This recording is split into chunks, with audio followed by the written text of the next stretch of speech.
Well, here we are again. Time for another great presentation. I'm going to just say that in advance. I know it's going to be awesome. It's going to be brought by Alex Herr, who is the head of global employer brand at GoDaddy and founder of the EB Space, a community for employer branding and recruitment marketing pros, recognized by Comparably as a top inspiring leader and one of LinkedIn's most followed voices in the space. Alex's impact on the employer branding community is undeniable, and you are about to see why. Ladies and gentlemen, Alex Herr. Thank you, Jen. All right. Well, appreciate the intro. Let me just No problem. get a screen share here. Great taste in Marvel heroes, by the way. Thank you. Yeah, got to go with the best, man. All right, cool. We good on the screen share? Yep. All right, cool. Hey, well, appreciate the comments there. You guys are all far too kind.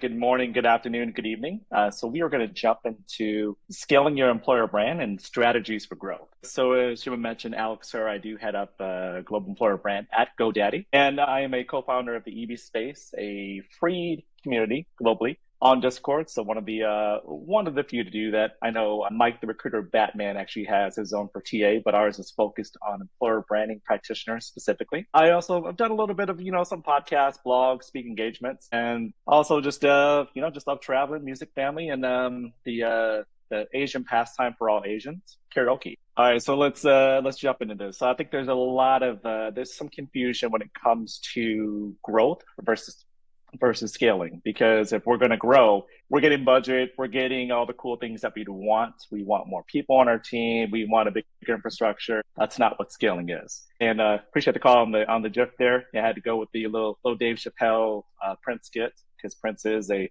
heck of a baller. But when we're scaling, we want to increase the output, the output and the impact of what we're doing. We want to show efficiency and show that things are working. And if we want to grow employer brand, like I know we all do, and I want to grow the function of this thing we love, we do have to scale this. All right, so here are some foundational elements, and these are, this is based off my learnings, my experience, and having been in this space for quite some time. But I think these are foundational elements that you have to have in place before you scale.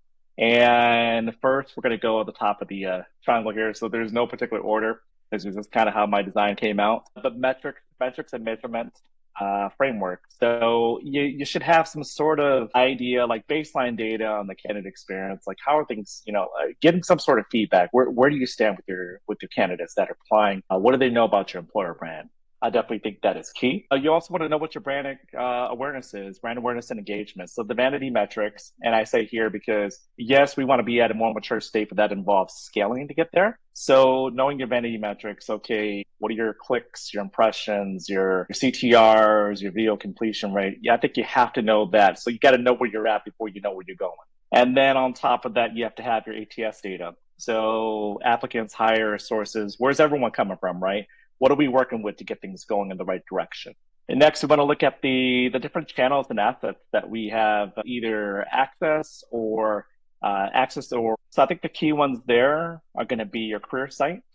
You also want to know do you have a content to work with, like content library? Do you have reputation site ownership? Because that's a huge one where you can take that to the next level.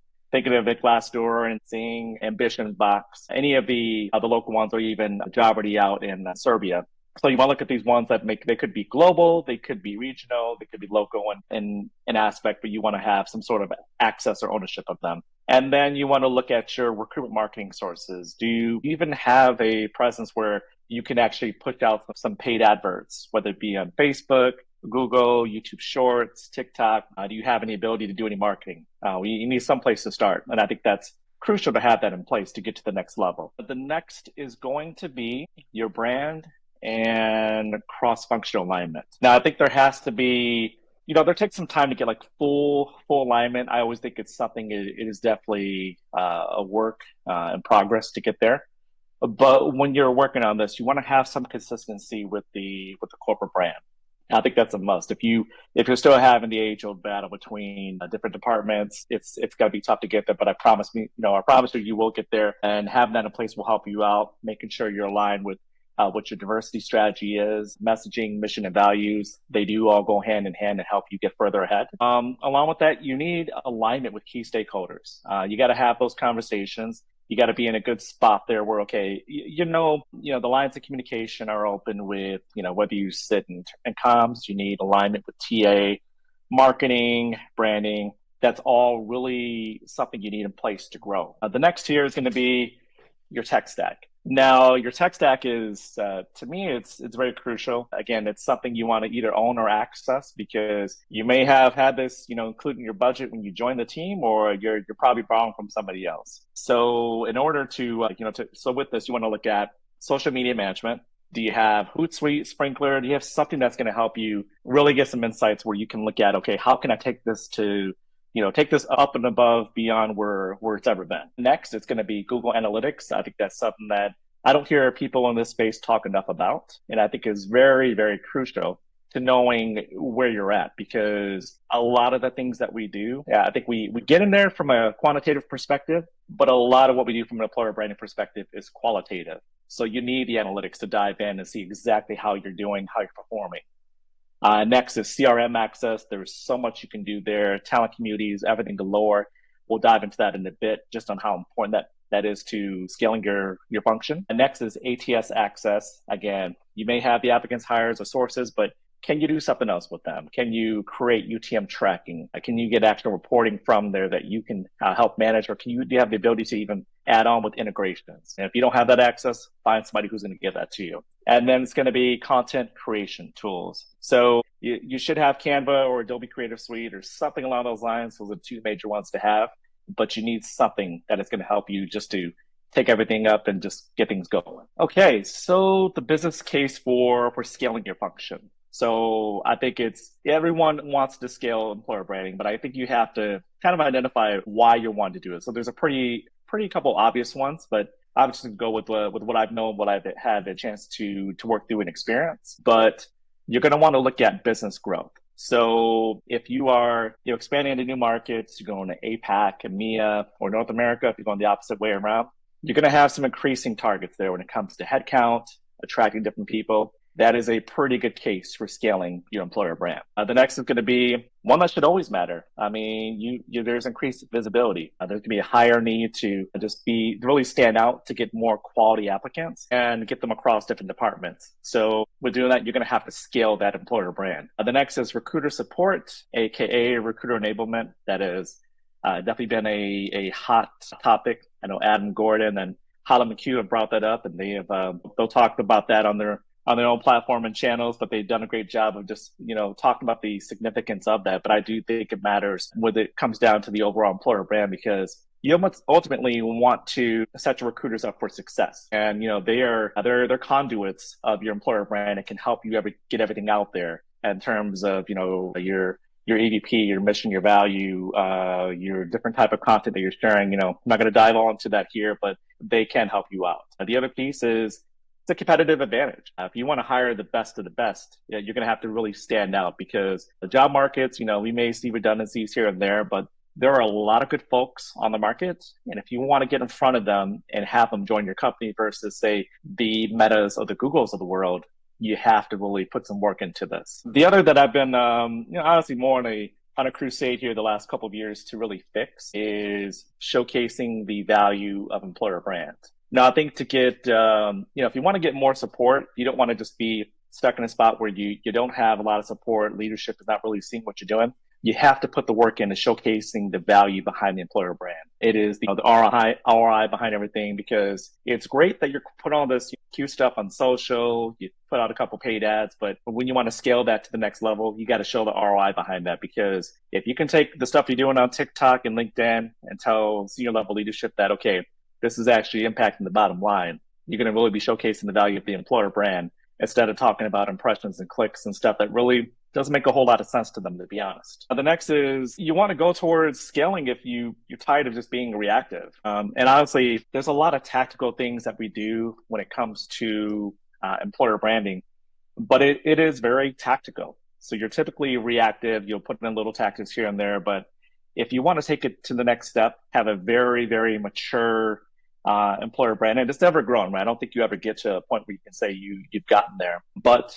to get a step ahead the competition, you do have to look at things and say, okay, hey, can I plan out quarters in advance, years in advance? Can I have forging different partnerships with other internal stakeholders that really help you out and help grow your employer brand. I think that does matter quite a bit. All right, so looking at the function as a whole. So after this, I'm going to dive into if you're building out your team, and this is not like you have people there and you want to get the most out of them, as well as AI and then some real life examples. But overall, if you're scaling the EV function, to me, I think it matters, and there's no particular order. I just dropped all 7 on here, so do what you may with them, but I think they matter to scaling things out. Your employee advocacy. I know Courtney spoke about this earlier, so I'm not going to dive into all the ins and outs of that. But I think that is when I see a company have employee advocacy and they're really utilizing that. There's a lot of good companies out there doing this at the moment. That is something that's key, right? Because you've gone past, okay, I'm doing everything on my own.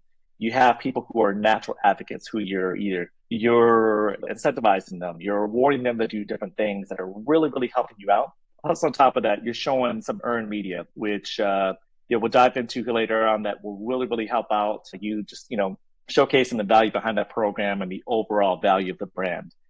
The next is getting away just from your own personal goals and KPIs. I think they're great, or OKRs, whatever you're using at your company. But if you want to have the work you're doing matter and scale the function, you got to align that stuff. So you can still have your personal goals, but you align the rest of your OKRs, KPIs, and goals to what the business has going on. Because if there is a huge need from the business and you can show that your employer brand is actually helping to solve that and the return of investment in that, that's huge. That speaks volumes when it comes to senior level leadership. And the next is developing, having different content that people can leverage, because you can't keep creating stuff from scratch all the time. That is, it is basically, you're doing that, and if there's not enough time in the day, you also want to be more productive and more strategic. So having like different templates available, having an employer brand toolkit, I think would be helpful and should be something you have in place. And then reusable graphics and videos. And apologies, got a little of a grammar issue there with the additional comma after videos, so please excuse that. Also, the hot topic that everybody loves, EVP. I do think that matters quite a bit. Now, it's not always something you have at the beginning, right? That's for a conversation another day. But we all tend to walk into situations where we want the EVP, we never have a chance to get to it. So I think if you can move towards this more consistent messaging, really define what your employer brand is about, that is going to help you move away from the pack. And next, it's going to be structure and governance. So you need to decide exactly how things are going to work, right? Are you going to be a centralized team? Are you going to embed yourself in another area, establish some clear workflows and how things work? Either clear workflows or, like we like to call them, swim lanes. I think you have to have that set up. And then you want to treat what you're doing and offer it as I always look at the work we do is we put it on a silver platter, and to expand and extend things out internally, you have to have a workflow that's going to help your teammates out, right? Because you need recruiters, you want marketing folks, leadership to know how can they best work with you, right? Because there's only so much that can be done with emails or Slack or Teams. So set up a way for them to contact you. And if you think of this, it's like using either Jira or ServiceNow as a ticketing system. Maybe look at it as your support or tech support. You're offering this to your internal stakeholders. So how can they reach you? I mean, pretty quick ways to do this. If you have ServiceNow, great. Now, if you don't have the budget, not a problem. You can use Microsoft Forms or Google Forms, capture the same stuff there, have that work. You can work things on the back end, but that helps you establish some pretty clear workflow to work with your teammates. The next is going to be tools and technology. So again, if you can implement a CRM, that will help you grow things significantly. You can take advantage of just engaging with your different your different talent community members once you get that up and running to, inform them of exactly what's going on, key hiring events, positions, initiatives that are going on with the company, a CMS, a content management system that helps you keep things in place, manage your web pages, your videos, all the good stuff. And then instead of just being, very ad hoc with what you're doing, get some scheduling tools, video platforms. That's going to help you out with being way more productive and, having a deeper understanding of what you're working with. Okay. Now, if you're building and scaling your team, so, my approach is different than most, and that's okay. Everyone's going to have a different way how they want to build things out.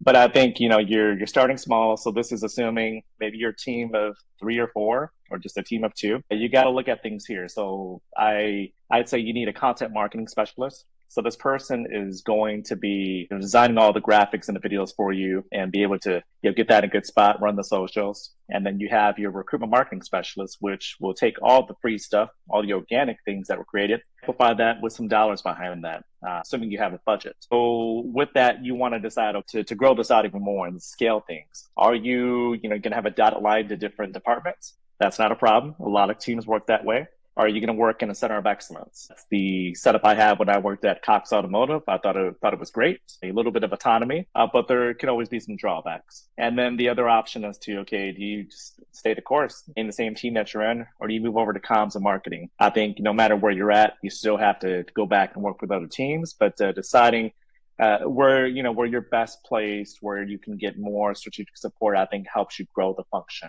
And then some key skills that I think will help you get to the next level is you need people who are going to come in, be able to do some real strategic content creation. They got to be able to write. You may have ChatGPT, but trust me, if you're putting in terrible prompts and you just don't have a copywriter or content marketing mindset, you may get some garbage that shoots out of there with GPT, Claude, or whatever you're using. Also, project management, having good project management skills as well as stakeholder management is a must. Understanding analytics and being able to actually go out there and create some stuff, I think it's going to help you push things further, because you can't keep relying on external agencies if that's what you have, or basically just old graphics that are not relevant to your brand. You can't have that.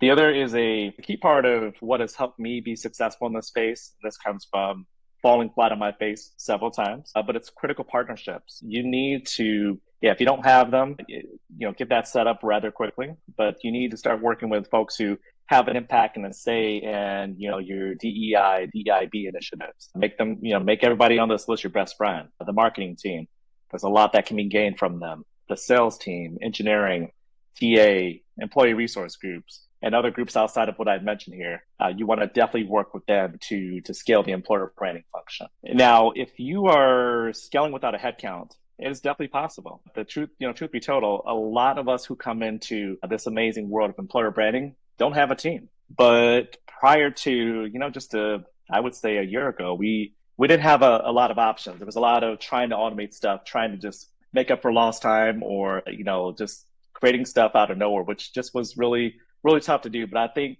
having AI gives you a leg up, right? And I say this because I think it's your option to finally get away from being reactive and, getting some stuff back with just working as a team of one. And, I think the three areas where that does help you out with AI, it's going to be content creation. With that, I think GPT is definitely seen as the cream of the crop when it comes to that. But, don't sleep on Grammarly as well. Grammarly's been around for quite some time and can help you, just get some clear feedback on your messaging, localize everything. And all this can be done, not just with that, but also looking at your EVP and social messaging.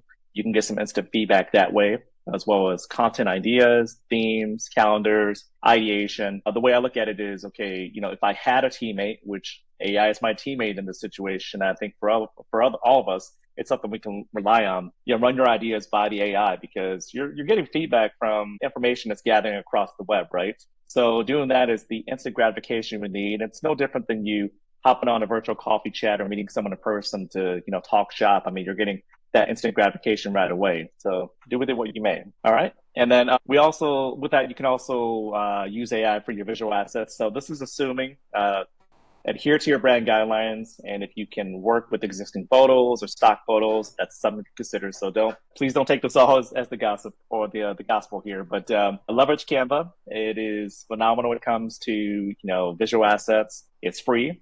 A lot of that you can get done there, so no need to spend money elsewhere. You can also generate some inclusive visuals, or do a lot of the editing with that without designers, because unless you have someone on retainer, you're doing all the stuff on your own. So you can modify things, you can make your own branding templates that you can use that stay on brand, which in turn keep you out of getting in trouble with the brand and marketing team. And then modifying images or videos. I've used a few myself here, just with small projects that, okay, hey, if you want to curve an image, if you want to remove somebody, that can be done rather quickly versus you sitting there and trying to go through some of these online classes, which are not bad. I still think you should learn them. But if you want it done in a few minutes, AI is going to be your best friend. And then to help out your other teammates and just being more to create, help things get a little polished outside. There's personalization and localization, so you can help out your recruiters. Another enablement piece with in-mails and messaging, so they sound a little more polished and like the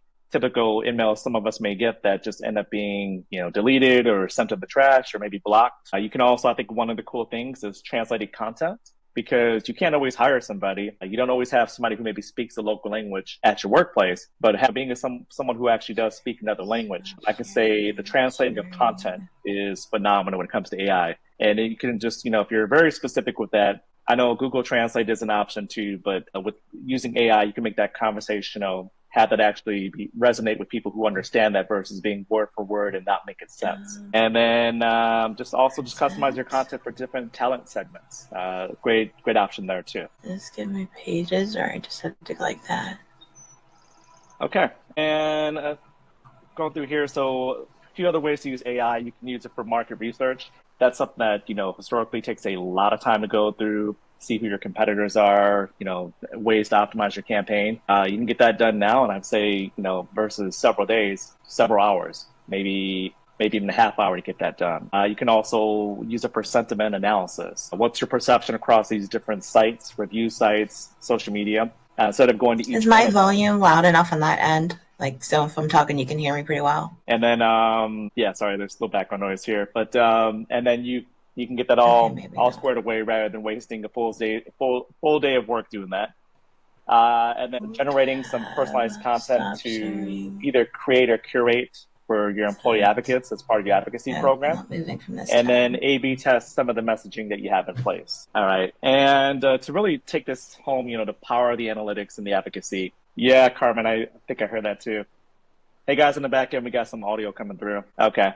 You can aggregate the Glassdoor reviews, social mentions, different messages, put that all into one spot that will help you out to better understand things. I think the other thing that I really do enjoy, and I think you should look into to scale things out, is use that AI to really analyze what you're seeing with the data, because you want to work smarter, not harder. And I think you can look at your data from different sources and determine, okay, is this working? Are we hitting the audience segments that we need to? Are we converting? Are we getting, good quality candidates from sources? That's a lot of stuff that you can really glean on with the AI analysis. And then, again, just looking at the data insights and just, trying to make stuff actionable. I think Google Analytics is a great spot to look at that for the trends. Okay. And just some things you can look at so here. I'm in the screen room. Can anyone hear me? I just talk to myself. We can hear you. It's spinning, I see. Okay. And then, with some things you can do with the data, just to measure the impact and ROI, awareness, conversion rates, employee advocacy, cost savings, a lot of great things. And these are just, a couple examples to look at. What time is this? Ways that you can definitely get some feedback and use rather quickly. 8:01. Okay, 1 second. All right, thanks. So I did promise you I would share some real life examples here with employee advocacy. So ways that I have been able to really just go ahead and scale some of these things is so with employee advocacy it was using using an integration with Slack or Teams. I think that's a great way to do that. Something that is honestly free or at a very, very minimal cost that will not break the bank. So look into that. But also from there, I wanted to get people to be a part of a program. So let's add all new hires to this program. Obviously make sure you get that vetted with your legal team and IT before you do so.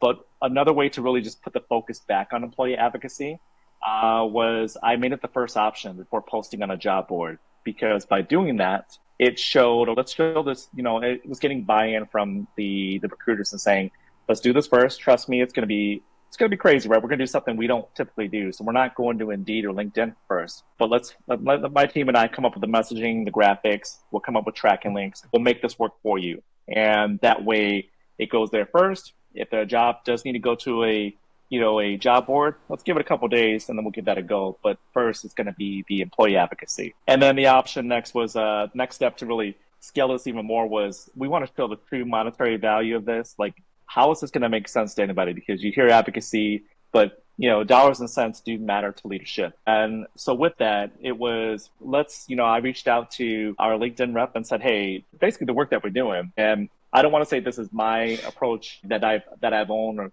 came up with completely. There are a lot of great advocacy platforms out there that are doing this. If you just talk with them, they'll share this with you directly. But if I just contacted my LinkedIn rep and said, hey, basically what we're doing is we're running with our advocacy program a lot of great paid campaigns, but we're not seeing the true value behind that. And so I was looking at that, the demographic we were targeting, the locations, coming up with what the average CPC CPM was, and then looking at how much we would be wasting there if we were doing a paid campaign, and then the monthly savings from that divided by however much your integration was. So in my case, it was only a couple $1,000s, and that resulted in a lot of savings. I would say upwards of 50,000 plus, just to show that. So that was a great way to scale that specifically. And then with an employer brand toolkit, I've done this here at several places. I think the person who actually kickstarted this is Audra Knight. She had the best one there with Foundation Medicine. But it's a great way to just see, okay, you can't be there, you can't be sharing everything with everybody at your company, but you can prop this up on a SharePoint, or if you have a career page vendor where you can do that and share that internally. Put some basic stuff there like I've showed here. Social guidelines, you already had that from your company. Videos, pics, like new hire graphics or LinkedIn cover photos that they can share. And then social channels to follow. So basically, you're activating this internally in the background, and you're not having to reach out to each individual to share this with them. The next is going to be a digital asset manager or digital, or DAM type of program, DAM. And with that, for me, I just partnered with our marketing and branding folks and said, hey, this is what I want. Give me something here where people can easily pull the great content that we're partnering on to create. And I was able to get that all set up for me. Now, if you don't have that, I wouldn't sleep on Google Drive or OneDrive. They do the same thing. It just doesn't have, the nice fancy setup, but it will give you something to work with. All right. Thank you so much. Now, apologies. Any questions? Anything you would like to hear more about? You can drop them in the chat if you'd like as well. Yeah, Audra, I do encourage them to personalize. I think initially there's a bit of hand-holding because they're not too comfortable with sharing messages. But from there, I encourage them to personalize things, because then it doesn't look like it's coming from me and it's not so robotic. Thanks, Lisa, Carmen, and Masa. Appreciate the support. Yes, Audra. Definitely the RecFest shirt in the back. Thanks all. If you want to chat more, feel free to connect with me on LinkedIn. Happy to do virtual coffee chats to just talk through everything. Megan, good question. I think you have to, I think you should be getting internal support. I think too much things are done in a bubble, whether it be TA or other departments, and we're not really including our other stakeholders who we're kind of speaking on behalf of. So working with them to really get that socialized internally would go a long way. Jessica, great question. So I'll look at where I'm based out of, if I'm in TA or comms, and then you want to get 10 to 20 people if you can. Start creating content for them, and then gamify the system, whether you want to award them for the most shares, the most engagement. And I think once you realize, okay, you're onto something good, you can show some sort of ROI on that. Then you definitely want to connect with your internal comms team, marketing and branding, and the hiring managers across different departments, and get them involved in that as well. Because you can do so much with a small group, but you want to expand that to truly see and make a difference. And also just giving either gift cards if you can. I know that's the big finance and legal no-no at some places, depending on where people are located. But if you have an internal award system, that's a great option to give them, points or swag, or just if you don't have that, if you have swag is gold. And everybody, no matter how lame people may think it is, if you give away some stickers or some t-shirts, that goes a long way to get people really excited about using the program. All right, Michael, I think we're good on questions. Awesome.